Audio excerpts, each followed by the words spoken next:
Hey, I'm ElusiveKev. Welcome back to MotoGP 18, where McDonald, he is battling like hell for second after losing out on the championship last time out in Malaysia. But can he end his incredible run on this LCR Honda with another podium in the season finale as we head to Valencia? And because it's the season finale, that can only mean one thing now. We're going up a level with the race servers. Now they're half distance, and as you can see, it's still 110%. It may go up to 115 for next season though. So here goes Mario for the first of two possible qualifying efforts late in the session here in qualifying one here in Valencia, as he's got to beat Homero Alvaro Baptista's 30.1 to make it through to qualifying two. A shot at pole. It's only a top 10 from practice. Final practice go through. He's 6/10 out, good start. So these right-handers a bit more fun on a MotoGP bike maybe. As now we climb uphill towards the fans. And heavy braking for the back straight. This man again is really on, the crowd going wild with their flags. Particularly for Marc Marquez, the newest superstar. Just a bit hesitant on the throttle through this section. Especially as you've got that heavy braking zone to the right-handers. Redding. Scott Redding. 27.9 out of nowhere. You're going to the final section. Mario a bit wide though through the right. Bit too aggressive. That's upset the run through the next corners. And into the final corner. A bit wide. Hard on the power towards the line. It's going to be nowhere near Petrucci or Redding's time. 29 flat. One lap to do it.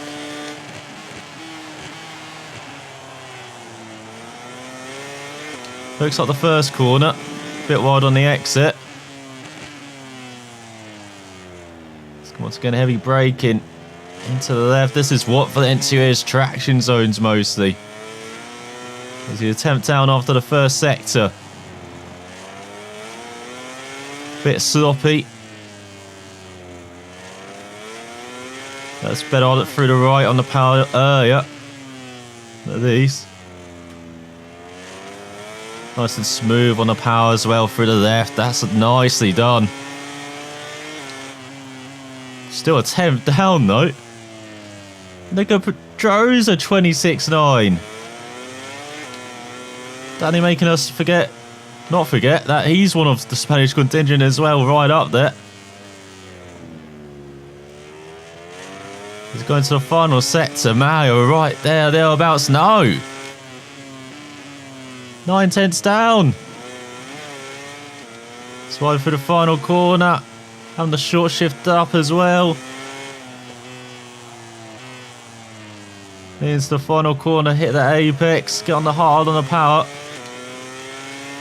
And right towards the line for 27, is it? 28? No. What a disappointment. As if Pedrosa and Petrucci through ahead of Paul Espargo, Baptista and Turin on the 5th row. Then Redding, Nakagami out qualifying Mario for the first time. Rabat ran out the row ahead of Morbidelli, Espargo and Bradley Smith. Then Simon, Abraham and Luti with Mario in last. There we go, that's the first challenge for the final race of the season. Let's see how it goes. So for the final time this season, for the first time from last place, Mario revs out, waiting for lights to go out. For 13 laps of fun here in Valencia as we get underway for the long farewell to this season. Hope it's not going to be too bad for Mario. He's already looking down the inside of Luti. I'm going to use this Cal Abraham. Try and get by some riders as... Oh, Priya down. Lay down the inside of Baptista. Into the points. So a bit wide. As well, what are you doing with that? Charging into a spot that wasn't there. Which could be the title of Mario's first lap as well, to be fair. There's Alex Rins and Zarco battling over 7th. Got Happy Siren behind on his Tech 3. Did finally get some points this season. No, and looking to just survive this opening lap.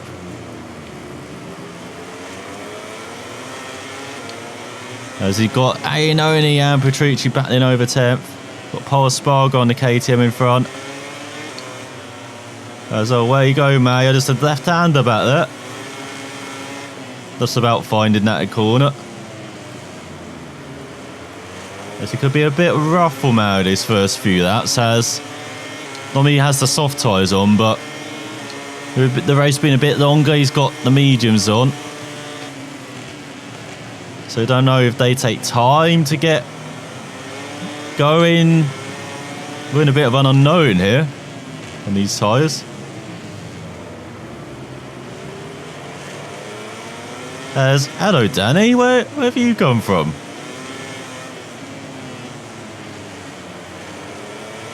He's battling just being a points, Pedrosa.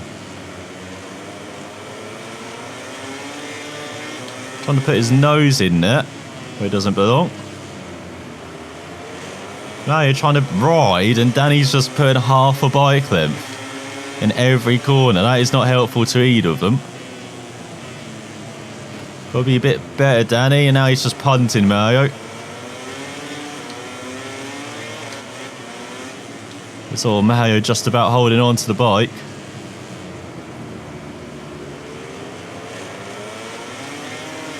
We saw Danny's finally made it work round the outside. You've got Franco Morbidelli battling for the final point. Mario back by immediately on Pedrosa. So once again, the bike's just understeering like a hell for that left-hander. It's gone to the start-finish straight. So Dovi does a 26.8. Mario with a 27.8. Second slower. But he has been battling Pedrosa the whole of that lap though. He seems to have a much better start to that. No Pedrosa, no issue. As now he's getting into that flow, that rhythm.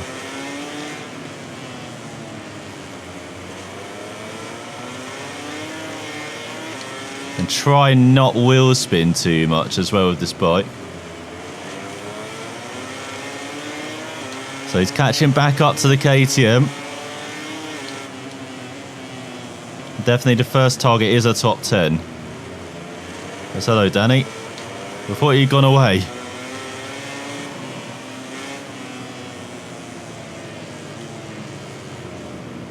So man, looking down the inside. That's such a tight corner, so difficult to judge. Trying to work, but he does like this right-hander. Doesn't like the left though, but he's still around the outside the KTM. Digging a very wide line. Not quite working out, but KTM went for a very tight line, not got the drive off the corner. 27.5. That's not bad. Considering he's battling again for most of that. And now he's got a Suzuki in front. Very slow Suzuki as well. I saw the teammates are battling over 20th. They're trying to get by and he just loses the rear. Now here comes the Spargo again.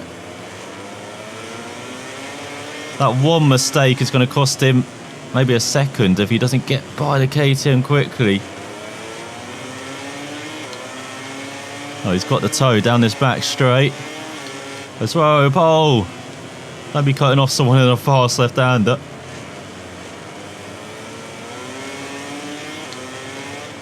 So Mayo gets that undercut to work.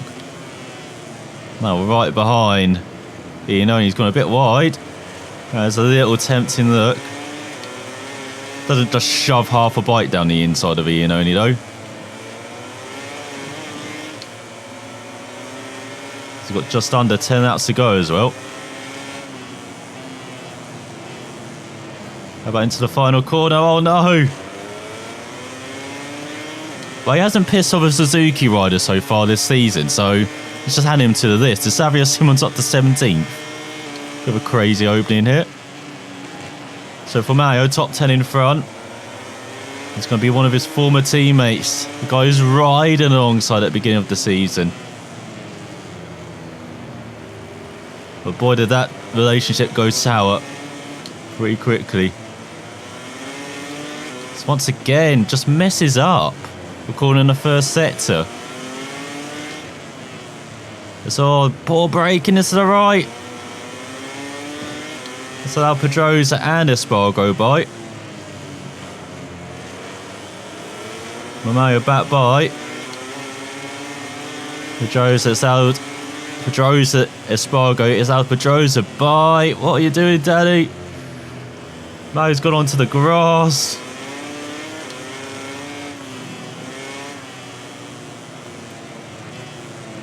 Somehow Mayo's back up into 11th. I don't know how through all of that.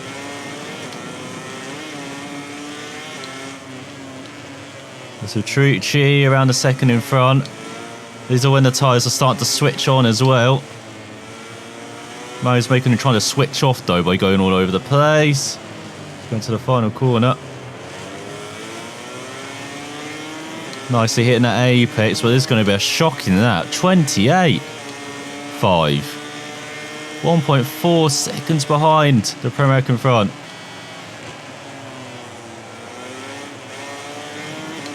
He's got some work to do as we approach the halfway mark for this race.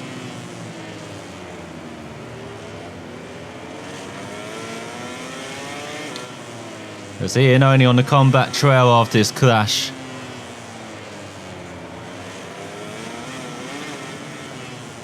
Up to 90th ahead of Luti. No, Thomas isn't. No! Thomas is not alone in this final race. So often has been this season. And it's like, he's finally winning that battle.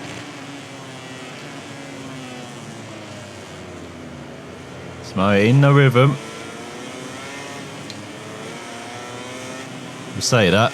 Taking a very awkward line again in that section.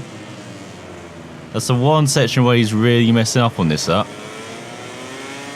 We saw Pedrosa past the Spargo. Or not.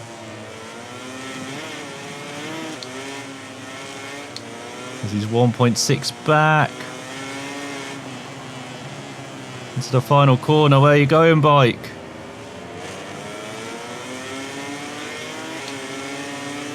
That was a good lap until that final corner, and now it's a 28.2, an absolutely abysmal lap in the end.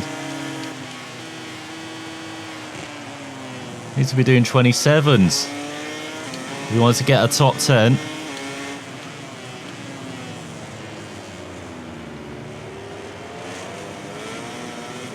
Smo revs it up. It's now Ian only past Xavier Simon. 1.6 behind Petrucci. He's getting outridden once again by Jack Miller. And so Vinales winning ahead of Dovi. Rossi up ahead of Marquez. He's got Italians and Spaniards battling for the podium places. No San Marino rider in sight. The run is going to come to an end here in Valencia. That's why, where you go, Mayo?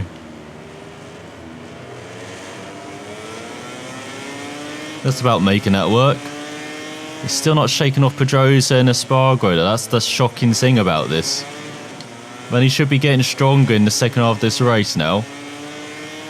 He's just stayed distinctly average. He's been all over the place. He's been terrible. The top four got a bit of a gap over Crutchlow, Zarco, Lorenzo, Miller, Rins. Petrucci has Mo back into the 27s at least. And then can't get the bike stopped for the first corner. There's all Scott Redding down behind. And no, again the bike. Where's it going? That's two corners in a row where the braking has just gone Pete Tong for some reason. Well, Mario. He dives down the inside. Pedrosa, who just chops him off. Onto the grass for that. from Danny. Not known to be that unkind. But Danny obviously a bit annoyed at Mayo riding all over the place. He's got a bat in with Scott Redding for last place. That's what we thought. And he's still got a Spargo behind as well. Look at that, he's just struggling to get on the traction again. Definitely not going to do this next season. Normally it's the final race of the season, which is double length, but this track is awful. Absolutely awful to ride around, it feels like. As I say, it's all traction zones. That is not fun.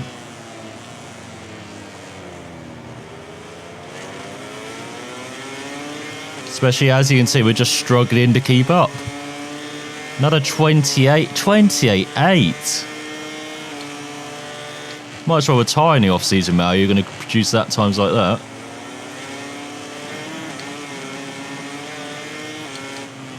And no consistency. He's been 27s, then 28s, 27s, 28s. Just need to run off low 27s. Then we're talking. Come on, 5 laps of your season remaining. You got second to battle for in the championship, and you're losing it by a massive margin at the moment. It's all a bit wide.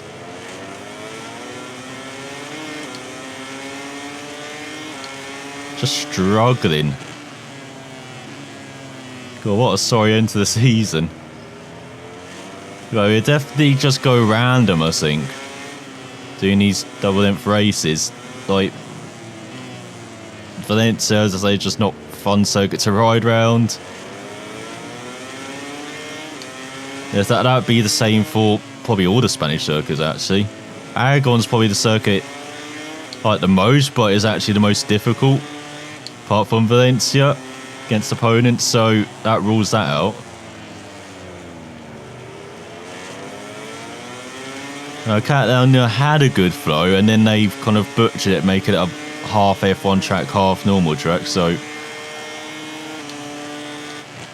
Or by chucking in the F1 element, should I say. Yeah, that does not suit motorbikes. That kind of hairpin at the end of the long straight. It was much better if that long flowing, well, I say long, but much more flowing. Left-hander into right. I mean, they put in the final corner again. I don't know why they switched. Kept that hairpin though, tight hairpin.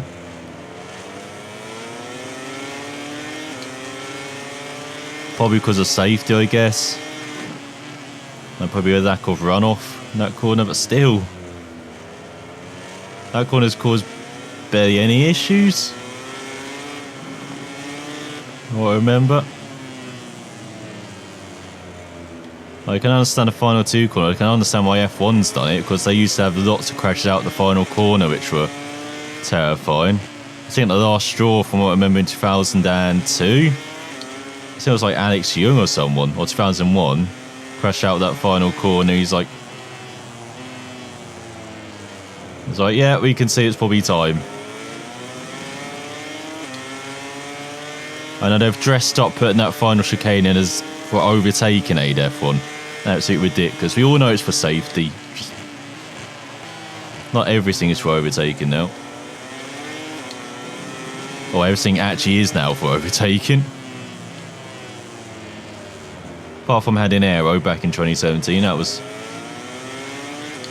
that's what made the cars faster. But apparently the fastest cars in the world were too slow. Yeah, I don't get that logic. They might be slower than in the past, but still. Consider the amount of restrictions cars now have. They're still mightily impressive in 2014 and 2016. Especially with that power unit. The hybrid era. Those power units put out serious power.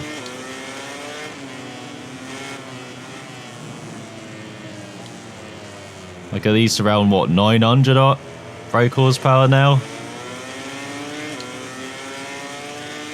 I know compared to the hybrid units from the WEC, back when it had Toyota, Audi and Porsche, it's not as impressive, but still damn good. Someone's getting Mario all over the place. Domi just got 2 laps of this torture to remain. He's so slow, you can't even cross the line without the leaderboard still appearing at top. The bike is absolutely horrible to ride. Probably could have just stuck with soft tyres, because the medium tyres have done no use. They're not grippy, they're not quick. And see, the only good thing is they don't wear as much, that's about it really. They're just... bike feels useless. You could probably count on one hand how many apexes Mario's hit. Maybe 2 hands now.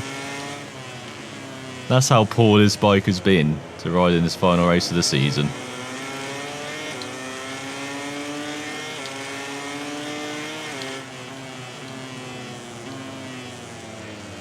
Let's go through the left-hander. Well, I say fastest cars in the world. I mean fastest cars on circuits in the world, for circuit racing. I mean, they're not as fast as maybe an Indy car on an oval, because they're not designed for that. Not as fast as a rally car on gravel, or barger bike on off-road, or rally raids. You know, if you're just in one specific field, F1 is the quickest in the world.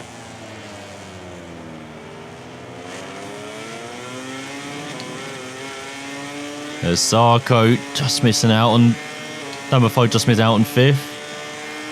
Well, Mario's consistent in the 28s. He's at least found some consistency this race. We've gone to the final lap of the season. A season which has been lots of highs, incredible amount of highs. There's podium streak to end the year, podium to begin the year. But he's had his lows as well. I think it was Bruno, wasn't it? No, he struggled. Austria. And of course his home race, the lowest of those. After clashing with the Renzo, hobbling to Aragon for his new ride.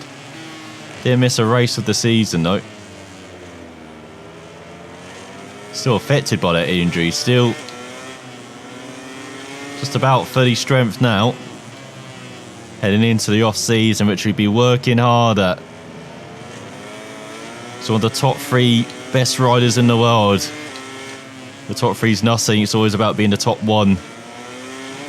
Especially as he's shown in this race, he's still got lots of learning to do. That MotoGP level, as he finishes in 12th. With Vinales winning ahead of Dovi, Rossi, Marquez, Croccio, Zarco, Lorenzo. You've got Rins, Petrucci, Pedrosa, and a disappointed Mario. Down in 12th. That's a fantastic start, and it just never gelled after that. As he's at level 100.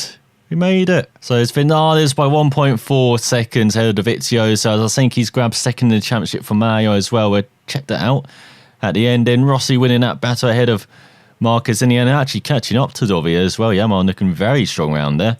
Then we've got Crotcher round out the top 5, best independent rider as well by 4 tenths ahead of Johan Zarco's Tech 3. Then it's Lorenzo, the Pramac twins, Rins, Pedrosa, Mario in trouble. He had the pace to at least be battling with Jorge Lorenzo for 7th, but just did not produce it, did not get anywhere near those 26s that he should have been doing.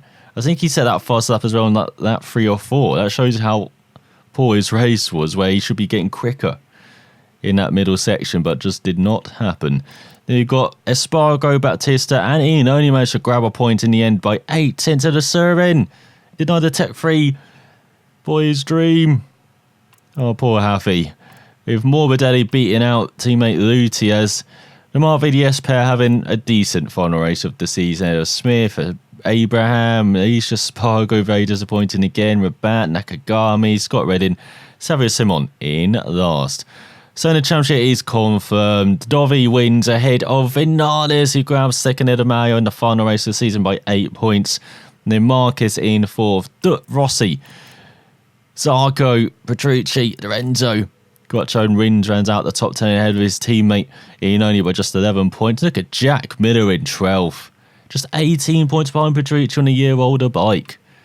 Then we've got Daniel Pedrosa down in 13th in no man's land ahead of Paul Spargo, Bautista, Rabat, Smith and Redding together. That's the last point squad ahead of Surin, Espargo, Franco Morbidelli up to 21st ahead of Nakagami, Simon Luti and Abraham in last. Then in the Constructors' Championship, Ducati with the magical 400. Nice round figure to end the year. 45 points ahead of Yamaha with Honda in third, then Suzuki, KTM and Aprilia. And in the Teams Championship, Yamaha win ahead of Ducati, Pramac in third thanks to mostly to Mayo. Then Honda, Suzuki with the best of the satellite, second best of the satellite bikes, Tech 3 in sixth ahead of the LCR teams, and then KTM, Angonieto, Avintia, Grassini with Mark VDS the only team not to score. So for Mayo, didn't achieve anything in Valencia, but he did achieve the championship objective, and he did finish ahead of Nakagami. As there's development points, but who cares going into the off-season. So congrats to Yamaha, their team ranking is theirs. As Vinales beat Dovi and Rossi, well in Moto2 it was Alex Marks ahead of Verge. Where did Xavi come from? Then Baldassari. Well, in Moto3 went right down to the wire with Martin beating Bezzecchi and Canet. It definitely was a Spaniard day in Valencia, again winning all the races. So, what are you going to do next season, Mario? As it seems like every team on the grid is interested. As you scroll through, you can see you could stay with LCR. He's definitely going back to Pramac. That's the only thing that is guaranteed. So, going from back to front, then Anguietto, Avintia, Mark VDS, Pramac, LCR, and Tech 3. I'm not sure on his kind of radar. But the factories are interested. KTM, Aprilia, where he'd be a dominant first rider. Suzuki. Look at that. Oh, he looks made for that. Same for actually the Aprilia as well. Look at that. That number fits well. It doesn't quite fit with KTM. So he probably won't be with KTM. But then we have Yamaha, Ducati, or Honda. Now, you might not be going back to the Ducati, you might be going back to Honda either. They're just kind of fringe interests. But Yamaha are quite interested. So Suzuki. So Aprilia. And so are actually KTM again. Just aesthetics-wise, we can't accept the KTM. So Aprilia, Suzuki, or Yamaha, basically, are those three choices. Let's go with... I spoke with Aprilia Racing Team, Grassini, and I'm really excited to start this adventure together. The guys are working hard to get into the best possible bike, and the entire team is convinced that 15th place within your reach. Good luck, personal manager. I don't know why he has this voice now. It's good to see his personal manager just turn up out of nowhere again for just the final race of the season. It's like he's only there for the end of season party and the beginning of the season parties. So for Mario McDonald, it's a new adventure, it's a new team, but it's a manufacturer team, even though they're with a satellite team paired with Grassini. I don't understand the Aprilia Racing Team Grassini situation. It's a factory team paired with a satellite team, which are somehow still classified as a satellite team. I don't get it. But anyway, Mario's going to be leading them now, alongside Scott Redden and Isha Spargo. They need an experienced head leading this team. So they hired the best rookie out of the class of last season. So let's see if Mario McDonald can lead the charge for Aprilia, help with the development mainly. You saw how he developed that LCR, developed that Pramac as well. Maybe he can do it for Grassini as well next season. We have got a long season ahead, and Mario will hopefully be going to better next time. So thank you for watching the whole of this season. Mario will be back for one more year, or will it be two? We'll find out next time. So thanks for watching, and I'll see you then.